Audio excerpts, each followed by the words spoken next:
3, 2, 1. Never has there been a better time to be alive in human history. If you're not feeling it, you must discover why. Join Matthew Bolton in developing and applying a framework of objective optimism toward a flourishing life of meaning, health, and happiness. Here's your host, Matthew Bolton.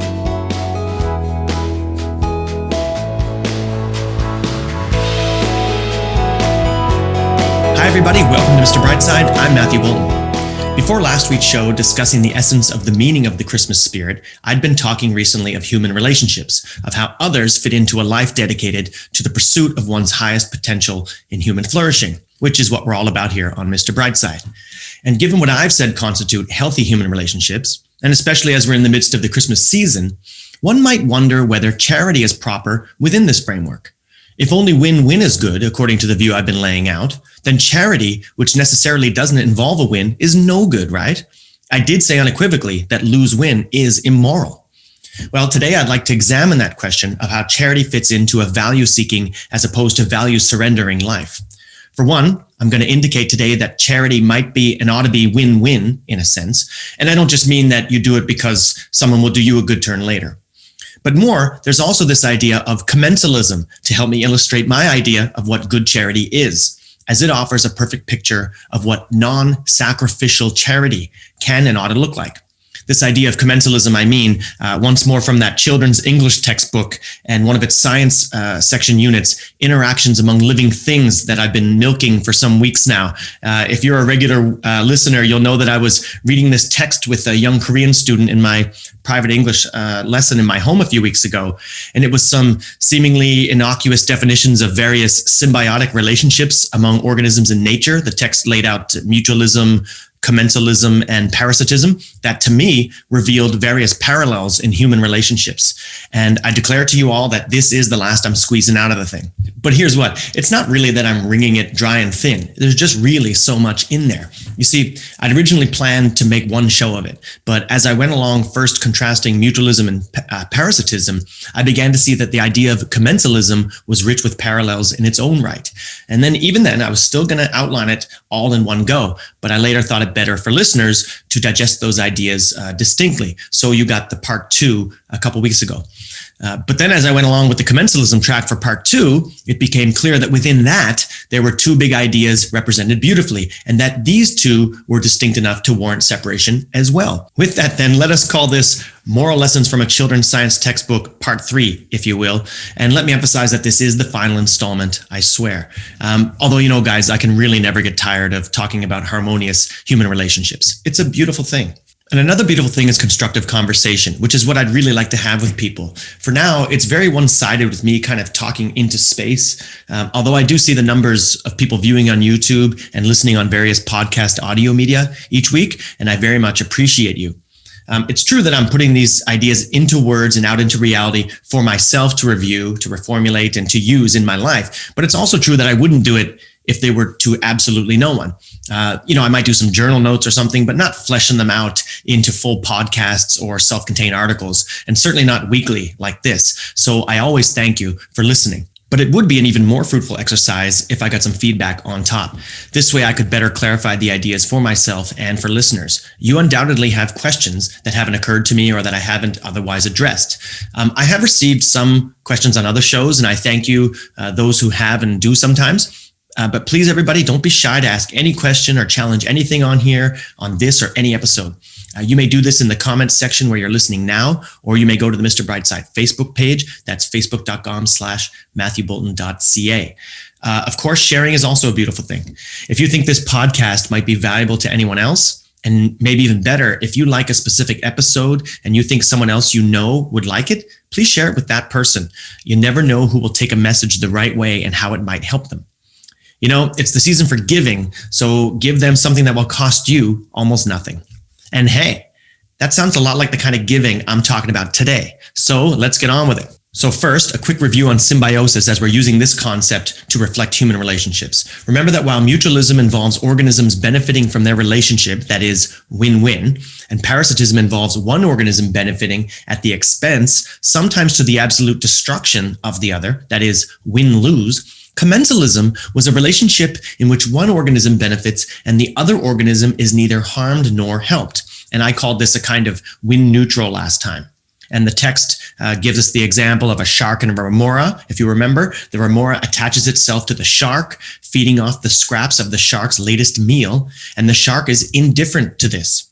So note today that it's quite distinct from parasitism, where the organism doesn't feed off the scraps or excess, but feeds into the resources that the shark actually needs, draining its lifeblood in part or, as eventually with some parasites, in whole.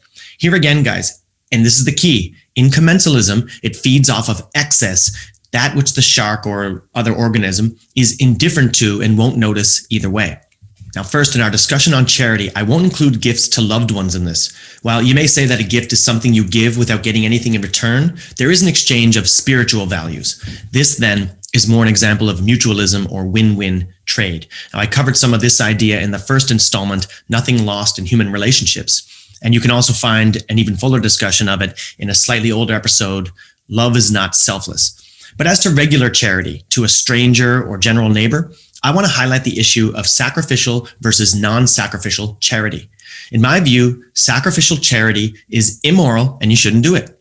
I'm serious about the evil of lose-win in human relationships. I'm not having it.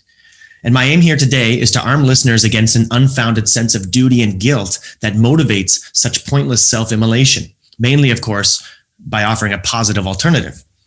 I think many people engage in charity because they think they're supposed to, as if some kind of moral duty, although I do think it's often mixed with what I would characterize as a sincere and legitimate sense of sympathy for the beneficiary. But a great part of the motivation is to assuage some kind of guilt they've accepted for not giving enough, as it's always left unclear to the advocates of sacrifice how much is enough. And I tell you something, it's always more. But with this kind of charity, while the guilt is lifted for a short time, we're often left feeling empty. And I wonder why, if I've done what is good, do I feel so unfulfilled? And rather than go into depth trying to answer that question today, and there's lots that's fascinating in that question, let's instead highlight and stay focused on a positive image of what a proper and benevolent and non-sacrificial concept of charity might look like. And then by contrast and implication, we might begin to understand and reject that guilt-driven cycle of virtue signaling, emptiness, and resentment among people that I regret is not uncommon. Good charity, in my view, is characterized by a few things. I don't think this is an exhaustive list I'm going to give you here, but it's a good lead to what I mean. And I'll describe each thing in turn with just a brief indication of what they all entail. So for one, it's proper to engage in charity in an emergency. Because it's a tremendous value for me to live in a society, I care about the well-being of its members.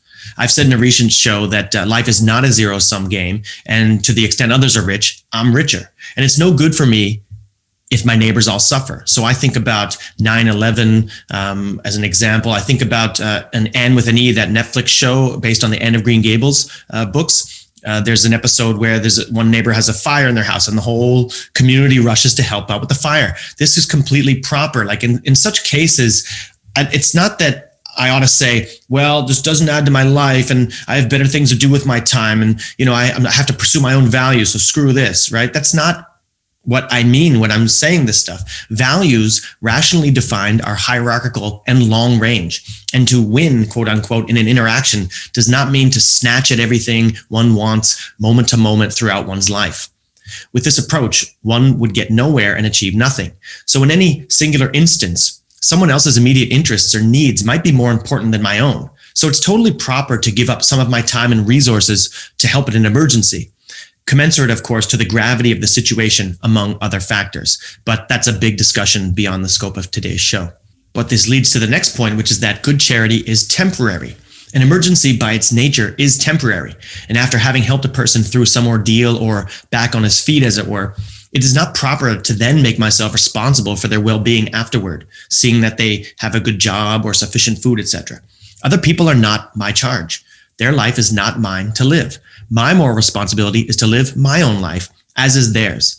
Now, unfortunately, many do-gooders have a pessimistically hapless view of their fellow human beings, and they think them incapable of dealing with their own life without the help of their wiser, stronger benefactors.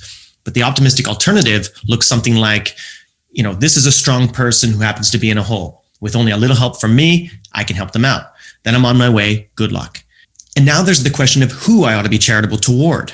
Good charity, in my view, is about promoting the good, the virtuous. It's about helping someone up, either from a fall that was not of their own doing, that's like the emergency we discussed, or just some bad luck or hard times, for instance, or just giving a leg up through an arduous and unnecessary step, like a scholarship to speed the progress of a struggling but promising student, for instance. It's not about pandering to vice, ignoring the good while attempting to make a virtue out of vice. I want to give to those who are deserving. Good charity is about helping people get back on their feet so that they may more quickly get back to helping themselves and promoting their own lives. It's not about apologizing for and enabling evil, those who cause harm. I don't want to support a child beating drunk. I want to support children. In a benevolent view, I think that children are innocent. I think that they are virtuous potential. I want to support those who are good and by no fault of their own are in a tough place. So, for example, through illness or an accident, etc. Today, a big problem is that we're not clear on this, and we just think of unconditional and undiscriminating charity as virtuous. In fact, sometimes we're even encouraged to take extra moral pride in helping the sinful as opposed to the virtuous. And I think it's vicious to support and promote vice.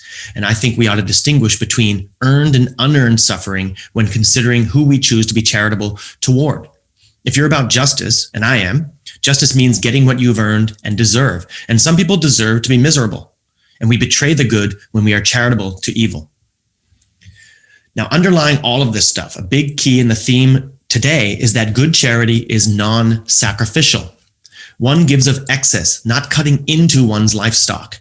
And what constitutes cutting into it or being too much, only each of us may determine for ourselves. This is why I'm able to engage in much more charity today than when I was younger, for example. It's because I have more. My wife and I, for instance, support street cats around here and some animal shelters in Korea, also supporting groups which support them. Without going into a lot of detail about it, it's at times actual legwork and it's often financial, but whenever we start to feel that it's a duty, we check ourselves and we roll it back. My wife was just questioning her commitment to some of this last night at dinner, in fact, as she felt kind of overburdened sometimes with the rude presumption of some of the shelter people she deals with and the stuff they expect and demand of her. Our charity is done only out of our excess time or money, that which we are mostly indifferent to, which we wouldn't have missed either way, or at least couldn't have enjoyed spending on anything else. My time given to students beyond my duties as a teacher is a charity which I only afford to those who are sincere. So if some student asks to meet me and they want to ask me a question about something, or they want me to proofread an important document or something like that, I'll do it if it's a good student and if someone I think is sincere. And it's only given on time that I hadn't truly blocked and wouldn't miss either way. So I'll go a little out of my way for good people, but only when that path was not already leading me somewhere critical to achieving my own highest values. In such cases, even though I could have watched a show or done something else, I don't resent it. It's pleasant and I enjoy the experience of helping in that way. Other examples are athletes and famous people doing concerts or selling autographed t-shirts, going to hospitals, etc. I approve greatly of all of this. Like the remora and the shark, it is not much for them, but it's lots for others. And this is a beautifully benevolent thing. But I don't think young people with nothing should engage in much charity while they're struggling to make their way in the world, for instance. And this is the big distinction that I'm making today. Another big underlying note on charity is that it ought to make the world a better place. This was indicated in the idea of promoting virtue over vice, but I mean even more personally that we ought to make the world a better place according to our own values. I mean to make my world a better place, the kind of world that I want to live in. We all ought to be focused on shaping ourselves and our worlds in the image of our values. The former is what we talk about all the time on this show, optimizing our own health, character, happiness, etc. But the latter includes directing our resources towards supporting and promoting things which make a better society for us to live in. An example is the street cats and dogs I mentioned just a minute ago. Pro athletes helping kids who are sick or raising money for those who want to play a sport but can't because they can't afford it. These things may be said to be done without getting anything in return, quote unquote. But in this sense, they may be called wins as we're promoting the things we love and care about. It's not just, well, this is excess time and money, so it's not a sacrifice. It's not only that. surely my wife and I could have spent that money and time on something we want, but there's nothing more pressing that would give us more pleasure than to see the little neighborhood cats eating the food that we give them, or seeing the kids outside through the window playing with them. When we see them, using the little house that we created for them, it's all gives us a lot of pleasure.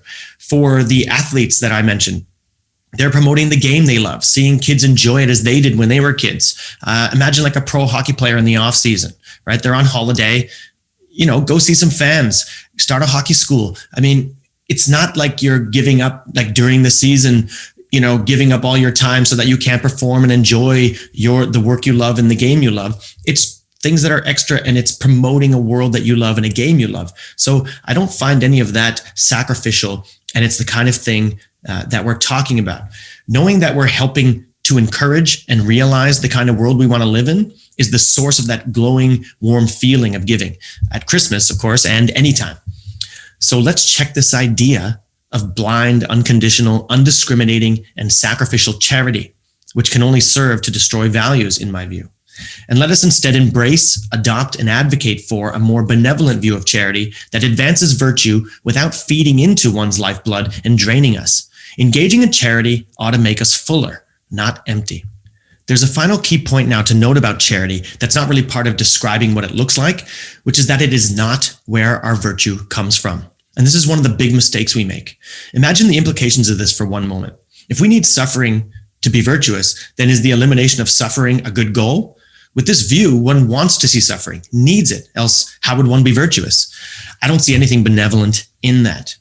And this speaks back to good charity being temporary. Instead of allow me to lend a hand and I'm on my way, it's hanging around forever trying to make the person my dependent that I might be even more virtuous. And it's this idea that charity is what virtue is all about that makes the bait and switch possible. Now, there's nothing wrong with charity, but it's a marginal issue, not the essence of virtue.